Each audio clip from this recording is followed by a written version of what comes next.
नमस्कार, मैं श्रुति सिंह। स्वागत है आप सभी का इनसाइड झांकी न्यूज के इस बुलेटिन में। चले जाते हैं खबरों के बारे में। खबरों की शुरुआत करते हैं सरायकेला से। सरायकेला जिले के गमरिया थाना अंतर्गत यशपुर पंचायत की मुखिया पार्वती सरदार के पति और पारा शिक्षक संघ के जिलाध्यक्ष 40 वर्षीय सोनू सरदार की शुक्रवार रात अज्ञात अपराधियों ने गोली मारकर हत्या कर दी। ये घटना उनके बरडी गांव में हुई। घटना रात करीब 11 बजे बड्डी गांव स्कूल के पास की बताई जा रही है। सोनू सरदार गंजिया में एक शादी समारोह से लौट रहे थे। जब वो अपने स्कूल के पास पहुंचे तब पहले से घात लगाकर बैठे अपराधियों ने उन्हें गोली मार दी। घटना की सूचना मिलने के बाद पुलिस मौके पर पहुंची और शव को कब्जे में लेकर पोस्टमार्टम के लिए सरायकेला सदर अस्पताल भेज दिया। घटना को अंजाम देने के बाद अपराधी मौके से फरार हो गए।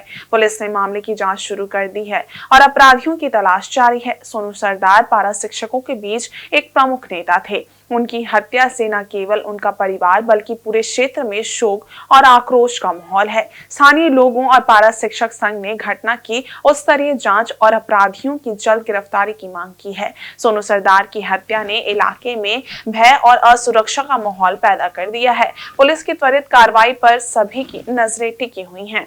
उधर घटना को लेकर देर रात सदर अस्पताल पहुंचे सरायकेला एसडीपीओ समीर कुमार सेवैया ने बताया कि पुलिस सभी मामलों की जांच कर रही है। जल्द पूरे मामले का खुलासा पुलिस कर देगी।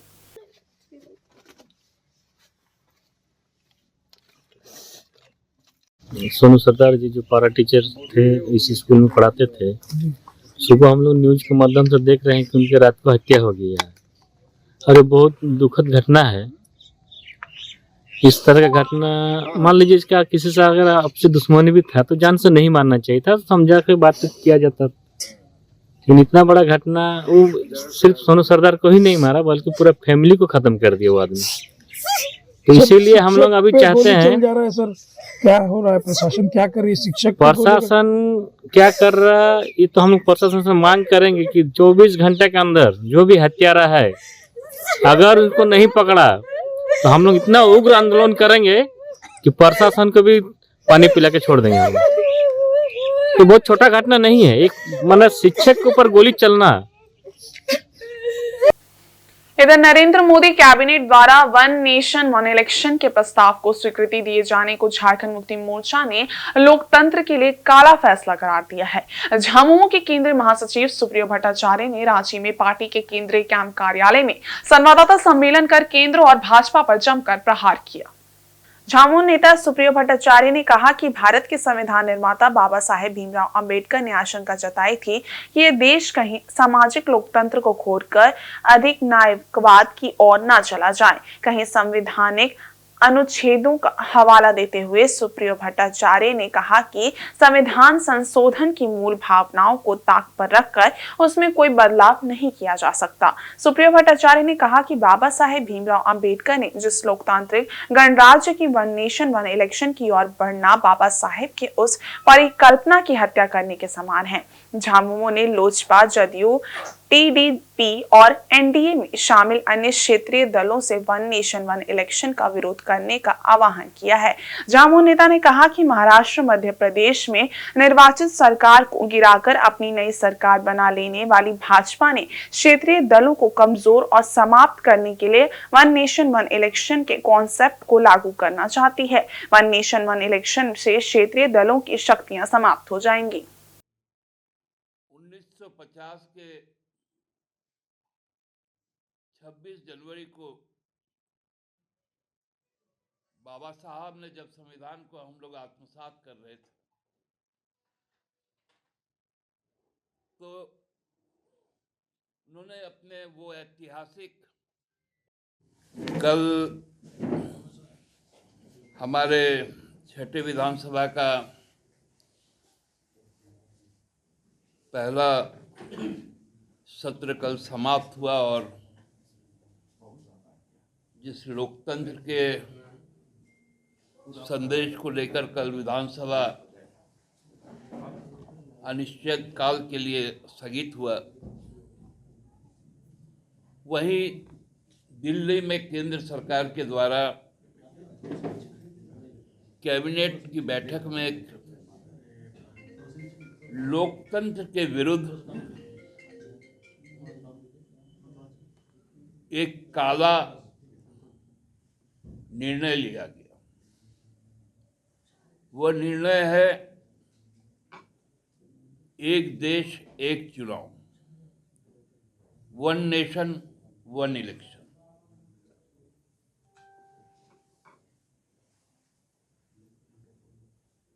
उन्नीस 1950 के 26 जनवरी को बाबा साहब ने जब संविधान को हम लोग आत्मसात कर रहे थे, तो उन्होंने अपने वो ऐतिहासिक संबोधन में जो अंत किया था, वो आज भी जो भी लोकतंत्र पसंद लोग हैं उनके कानों में गूंजता होगा। और रांची के ओरमांझी थाना की पुलिस ने सड़क निर्माण कंपनी के प्लांट में घुसकर टैंकर में आगजनी और फायरिंग करने वाले 5 अपराधियों को गिरफ्तार किया है। अपराधियों के पास से 2 देसी पिस्टल, 1 देसी कट्टा, गोलियां, 9 मोबाइल और 2 बाइक जब्त किया गया है। गिरफ्तार अपराधियों में रामगढ़ का लाल मुनी राम उर्फ मुनीलाल, हजारीबाग का सद्दाम हुसैन व दीपक कुमार, अनगढ़ा के महेशपुर का सलीम अंसारी उर्फ बादल तथा बबलू खान शामिल हैं। पकड़े गए अपराधी मुनीलाल का संबंध उग्रवादी संगठन टीएसपीसी से रहा है। वे लोग टीएसपीसी के नाम पर सड़क निर्माण कंपनी के प्रोपराइटर से रंगदारी वसूलना चाहते थे, इसलिए उन्होंने उक्त घटना को अंजाम दिया। ये जानकारी शुक्रवार को एसएसपी चंदन कुमार सिन्हा व ग्रामीण एसपी सुमित अग्रवाल ने संवाददाता सम्मेलन में दी। उन्होंने बताया कि पकड़े गए अभियुक्तों पर हजारीबाग, रामगढ़ व रांची जिला में कई कांड दर्ज हैं। उल्लेखनीय है कि 30 नवंबर की रात ओरमांझी थाना क्षेत्र के रुक्का स्थित हुटुप ओपी के समीप श्रीराम इंटरप्राइजेस प्लांट में अपराधियों ने उत्पात मचाया था। 4 अपराधियों ने प्लांट में घुसने के बाद पानी ढुलाई करने वाले टैंकर में सोए हुए चालक अखिलेश कुमार को उतारा और टैंकर को पेट्रोल छिड़क कर आग के हवाले कर दिया। जाते समय अपराधियों ने चालक अखिलेश कुमार का मोबाइल लूट लिया। इसके बाद फायरिंग कर गाली गलौज करते हुए भाग निकले। मामले की गंभीरता को देखते हुए सिल्ली डीएसपी के नेतृत्व में एक टीम का गठन किया गया। टीम ने कार्रवाई करते हुए मामले में शामिल 5 अपराधियों को गिरफ्तार किया। ये एक आपराधिक गिरोह है जिसका मंशा थी ये श्रीराम कंस्ट्रक्शन कंपनी जिसका काम चल रहा है उसके धमकी दिया जाए, आगजनी किया जाए और उसके बाद उससे पैसा वसूला जाए। इसके लिए जो है जो रूरल एसपी ने जो है इस केस को बड़े ही सीरियसली अपने प्रायोरिटी में लिया और एक टीम बनाई जिसमें डीएसपी सिल्ली अनुज थे, थाना प्रभारी अनिल थे और इसके अलावा ओरमांझी थाने की टीम। इन लोगों ने बहुत ही अच्छा अनुसंधान किया और इसमें कुल अभी तक 5 आदमी गिरफ्तार हो चुके हैं। जो गिरफ्तार व्यक्ति हैं उनमें से कई का आपराधिक इतिहास है, जो पहले डकैती लूट के कांडों में भी आरोपित रहे हैं।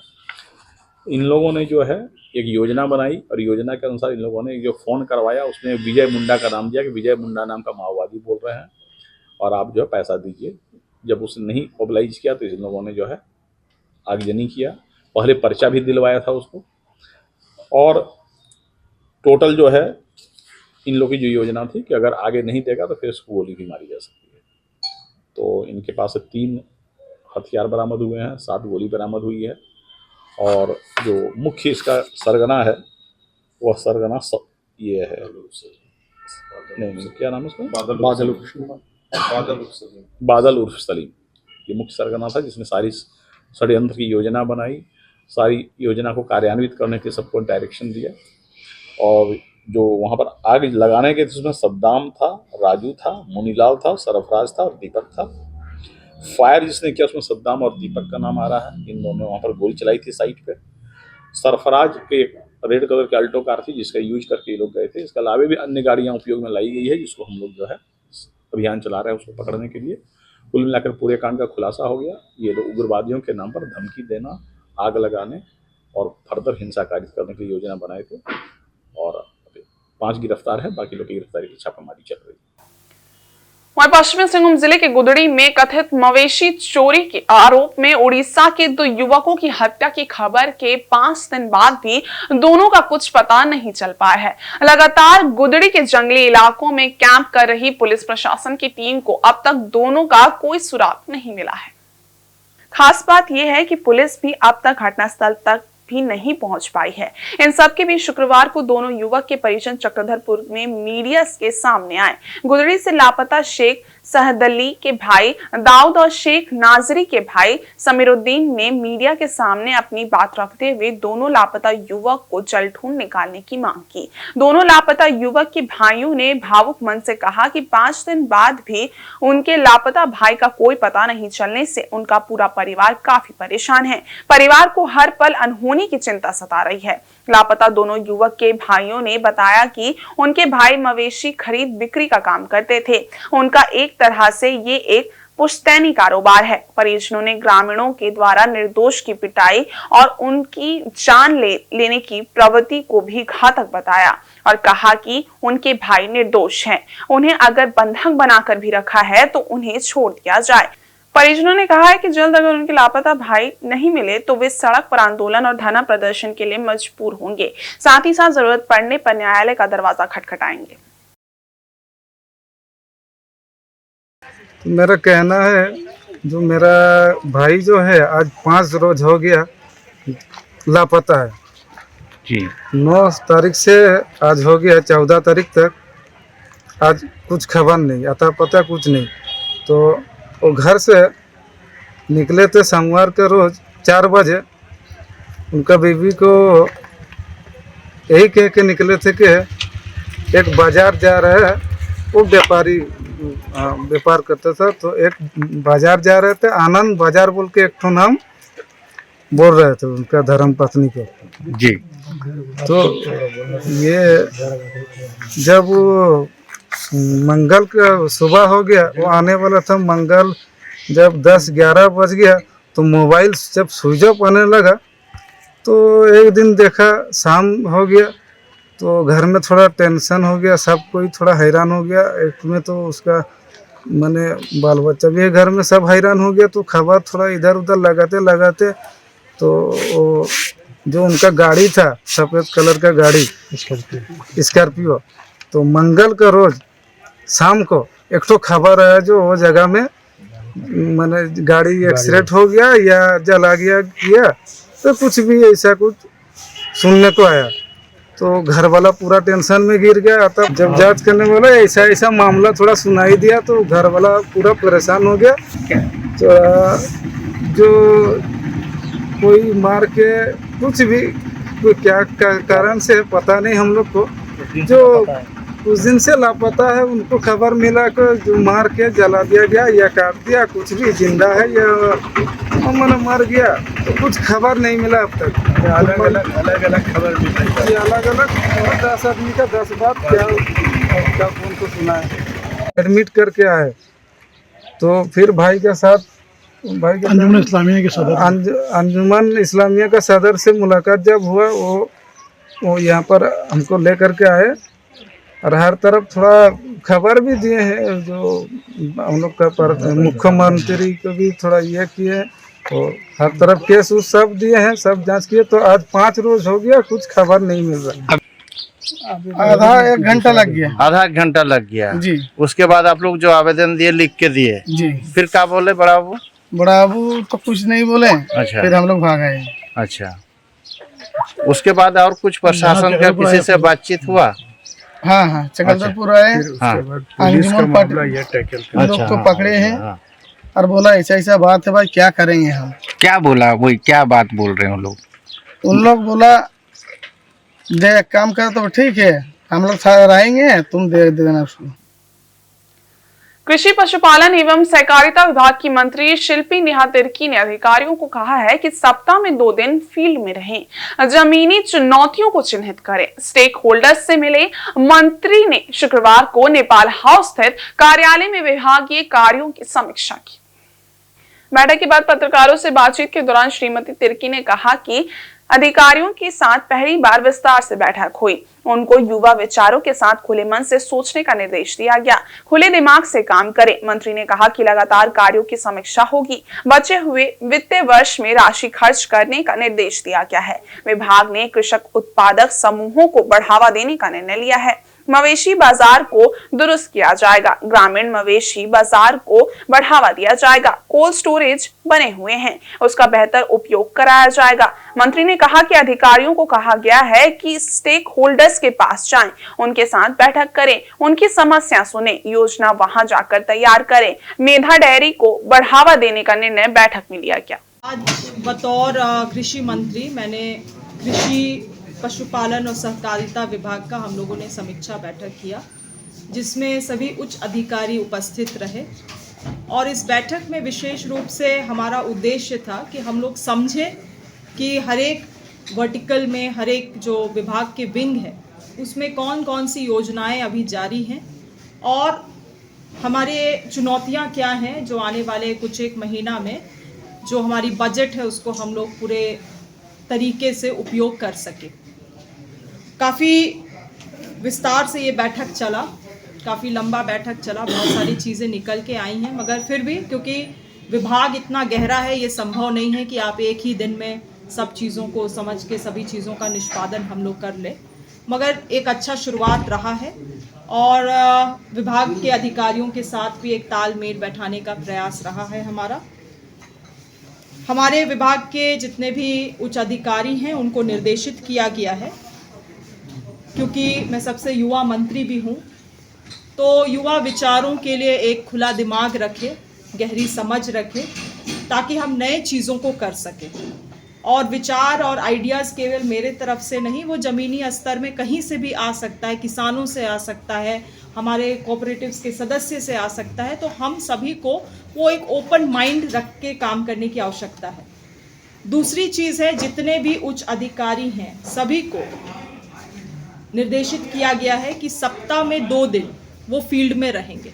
अपने अपने विभाग के जो भी चलाए जा रहे कार्यक्रम हैं उसमें वो सप्ताह में 2 दिन उपस्थित रहेंगे, ताकि जमीन स्तर की जो चुनौतियां हैं उनको हम लोग इस बैठक में ला सके। इधर रांची के समाजसेवी संदीप पाटिल ने अपने स्वर्गीय पिता की पहली पुण्यतिथि पर बिष्टुपुर स्थित जागृत मानव समाज कुष्ठ आश्रम में रहने वाले लोगों के बीच कंबल का वितरण किया। प्रतीक संघर्ष फाउंडेशन के कार्य से प्रभावित होकर उन्होंने ये कदम उठाया है। इस कड़कड़ाती ठंड में सबसे बुरा हाल गरीब असहाय लोगों का है। ठंड से राहत के लिए जरूरतमंद लोग प्रशासन की ओर से बांटे जाने वाले कंबल का इंतजार कर रहे हैं। हालांकि समाज सेवा के क्षेत्र से जुड़े कई लोग इस राहत कार्य में बढ़ चढ़कर हिस्सा ले रहे हैं। इसी क्रम में समाज सेवी संदीप पाटिल ने बिष्टुपुर कुष्ठ आश्रम में रहने वाले लोगों के बीच लगभग 200 कंबल का वितरण किया। यहाँ कंबल पाकर सभी काफी प्रसन्न दिखाई दिए और सभी बच्चे, बड़े व बुजुर्गों ने कंबल मिलने पर उन्हें दिल से आशीर्वाद प्रदान किया। बता दें कि जमशेदपुर में समाज सेवा के कार्यों में अव्वल रहने वाली संस्था प्रतीक संघर्ष फाउंडेशन रक्तदान के साथ साथ गरीब जरूरतमंदों की समय समय पर मदद करती रहती है।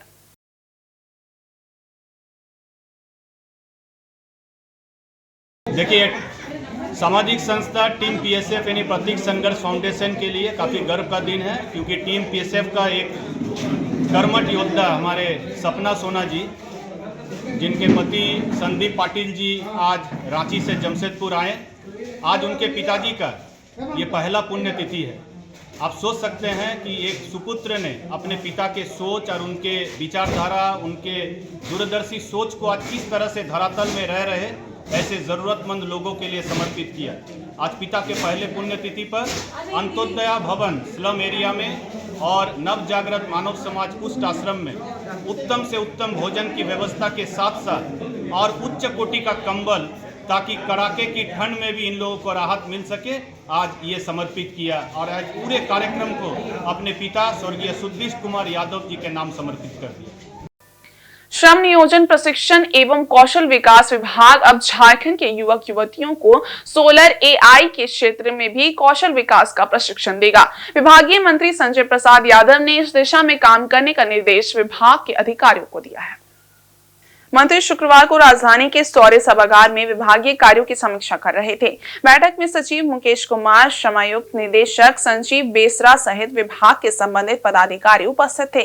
मंत्री पद संभालने के बाद संजय प्रसाद यादव की ये पहली विभागीय समीक्षा बैठक थी। मंत्री ने सभी को अधिकारियों को निर्देश दिया है कि राज्य हित जनहित एवं समाज हित में सभी पदाधिकारी कार्य करें। वे क्षेत्र भ्रमण कर विभाग के चल रही योजनाओं की जमीनी स्तर पर जानकारी लें। बैठक में मंत्री संजय प्रसाद यादव ने विभाग के अधिकारियों से कहा है कि श्रम विभाग अंतर्गत संचालित सभी योजनाओं का धरातल स्तर पर प्रचार प्रसार किया जाए। सभी पंचायत वार्ड मुखिया के प्रधान मानकी मुंडा डाकुआ को विभाग की योजनाओं की विस्तृत जानकारी दी जाए। उनके माध्यम से राज्य के बाहर गए प्रवासी मजदूरों या विदेश गए मजदूरों की जानकारी लेकर सभी का रजिस्ट्रेशन किया जाए। मजदूरों को विभाग द्वारा चलाई जा रही योजनाओं का लाभ दिया जाए।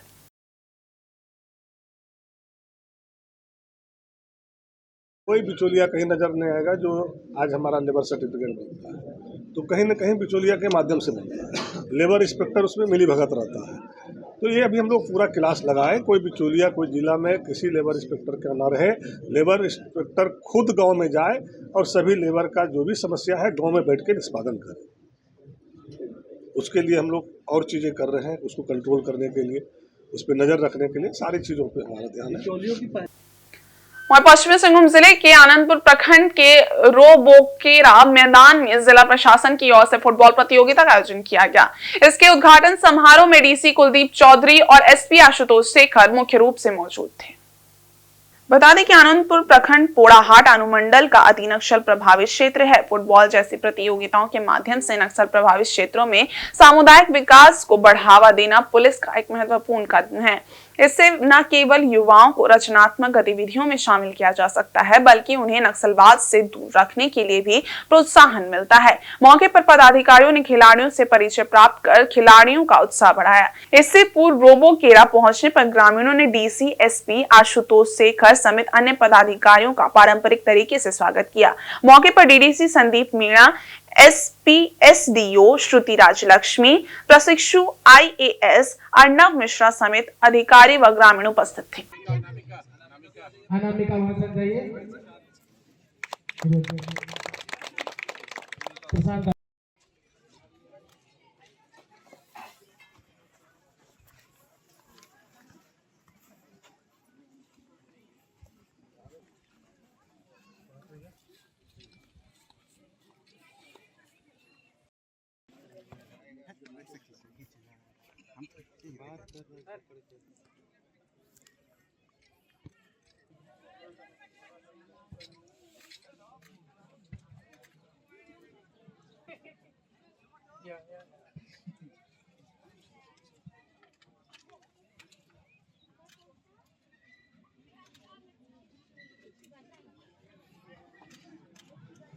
इस मैच के बाद बेड़ा के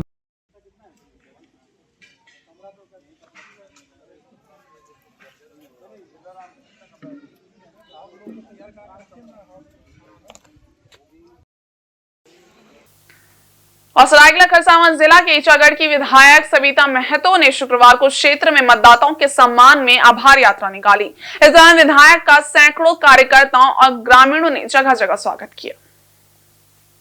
विधायक सविता महतो ने ईचागढ़, गौरांगकोचा, टीकर, टुमडाण, मिलन चौक, तिरुल्डी, सिरुम सहित पूरे क्षेत्र में जाकर सभी का आभार जताया। इससे पूर्व उन्होंने बिस्टाटाण स्थित स्वर्गीय सुधीर महतो की प्रतिमा, तिरुल्डी में शहीद अजीत धनंजय महतो की प्रतिमा समेत तमाम शहीदों की प्रतिमा पर माल्यार्पण कर श्रद्धांजलि अर्पित की।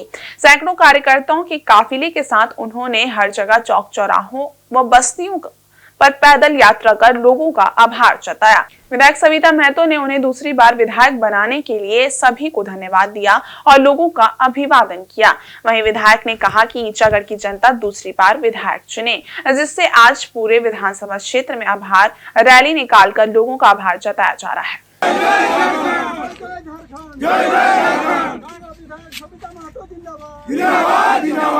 दो स्थल पर श्रद्धांजलि देते हुए पूरा ईचागढ़ की जनता का आभार व्यक्त करती हूँ कि मुझे दूसरी बार यहाँ से आशीर्वाद दिए हैं और उन सेवा करने का मौका दिए। लगातार जो आपको कैसा लग रहा है? ये जो अभी डुमटाम रोड बन रहा है, विस्थापित में 61 करोड़ पैसा आया है। यहाँ पर हॉस्पिटल जो पुनः आज 12 साल से बंद पड़ा था, ये सब हॉस्पिटल का ये क्या बोलते ब्लॉक कोल्ड स्टोर यहाँ पर ईचागढ़ में बड़ा क्लस्टर बन रहा है, थोड़ी यहाँ से 10 कदम 1 किलोमीटर दूर में। हम सब शहीदों को अपना, मैं एक शहीद परिवार की बहू हूँ और शहीदों को श्रद्धांजलि देते हुए मैं अगला जो 5 साल के यहाँ की जनता का सेवा करने के लिए निकलूंगी। इधर आदिवासी मित्र मंडल का महाधिवेशन 15 दिसंबर को चक्रधरपुर के पोटका स्थित आदिवासी मित्र मंडल परिसर में आयोजित होगा। इसकी जानकारी अंतरिम कार्यकारिणी समिति के अध्यक्ष सुखराज सुरीन ने दी। इस महाधिवेशन में संगठन के सदस्यों द्वारा नई कार्यकारिणी समिति का गठन किया जाएगा। मौके पर पूर्व कार्यकारिणी समिति अपने कार्यकाल का प्रतिवेदन प्रस्तुत करेगी। फिलहाल चुनाव पर्यवेक्षकों द्वारा सदस्यता अभियान एवं चुनाव प्रक्रिया की औपचारिकताएं पूरी कर ली गई हैं। महाधिवेशन का शुभारंभ सुबह 10 बजे पारंपरिक तरीके से ड्यूरी के द्वारा पूजा पाठ के साथ होगा। आदिवासी संगठनों से इस महाधिवेशन में शामिल होने की अपील की गई है। जोहार, जैसे कि आप बैनर पीछे देख रहे हैं 15 तारीख को हमारा अधिवेशन होना है। तो हमारे जितने भी आदिवासी संगठन है चक्रधरपुर में, आप सबसे हम निवेदन करते हैं कि आप लोग का हमारे आदिवासी मित्र मंडल का जो महाधिवेशन होना है उसको सफल बनाने के लिए आप लोग जरूर से जरूर पहुँचे। और आदिवासी मित्र मंडल के सदस्य और शुभचिंतकों से तो जरूर से कहेंगे कि वो लोग, आप लोग तो जरूर से जरूर पहुँचिए। 10 बजे से प्रोग्राम शुरू होना है, तो आप लोग समय पर पहुंच करके हमारे प्रोग्राम को सक्सेस और सफलता बनाइए। जैसे कि रविंद्र गिलवा जी ने कहा, आगामी 15 दिसंबर को आदिवासी मित्र मंडल का अधिवेशन होने वाला है। तो मैं टीवी मीडिया के माध्यम से तमाम आदिवासी संगठनों, छात्र, युवाओं, बुद्धिजीवियों और विमर्शवादियों से अनुरोध करता हूं कि आप लोग पधारें, अपना महत्वपूर्ण सुझाव दीजिए और आदिवासी एकता को सुनिश्चित करने के लिए हमारे साथ जुड़े। धन्यवाद। इधर सरायकेला जिले के गमरिया थाना क्षेत्र में पारा शिक्षक संघ के जिलाध्यक्ष सोनू सरदार की घटना पर पूर्व केंद्रीय मंत्री अर्जुन मुंडा ने शोक जताया है। शुक्रवार को घटना की जानकारी मिलने पर वे मृतक के परिजनों से मिलने उनके आवास पहुंचे। अर्जुन मुंडा ने पुलिस अधीक्षक से फोन पर बात कर मामले का शीघ्र उद्भेदन और अपराधियों को सख्त सजा दिलाने की बात कही। उन्होंने कहा कि सोनू सरदार एक सक्रिय समाज सेवी और शिक्षा के क्षेत्र में अग्रणी व्यक्ति थे। उनकी हत्या जघन्य अपराध है। उनकी लोकप्रियता के चलते उनकी पत्नी मुखिया बनी थी। हत्या के पीछे के कारणों का पता लगाना अत्यंत जरूरी है। सोनू सरदार की हत्या से इलाके में भय और असुरक्षा का माहौल व्याप्त है। स्थानीय लोगों का कहना है कि प्रशासन को अपराधियों के खिलाफ कड़ी कार्रवाई करनी चाहिए। पुलिस की त्वरित कार्रवाई और हत्यारों की गिरफ्तारी पर सबकी नजरें टिकी हुई हैं। मिली जानकारी के अनुसार सोनू सरदार गंजिया में एक समारोह से लौट रहे थे। जैसे ही रात करीब 11 बजे जब वह अपने स्कूल के पास पहुंचे, वैसे ही घात लगाए अपराधियों ने उन्हें गोली मार दी।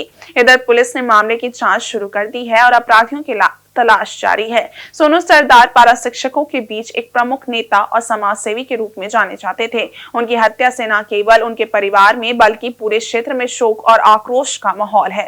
स्थानीय लोगों और पारा शिक्षक संघ ने घटना की उच्च स्तरीय जांच और अपराधियों की शीघ्र गिरफ्तारी की मांग की है। अब क्या कारण है, क्या नहीं है, पुलिस को जल्दी से जल्दी पता लगाना चाहिए। और इस तरह की घटना ये भी दर्शाती है कि आपराधिक तत्व का मनोबल बहुत बढ़ गया है, बहुत अधिक है।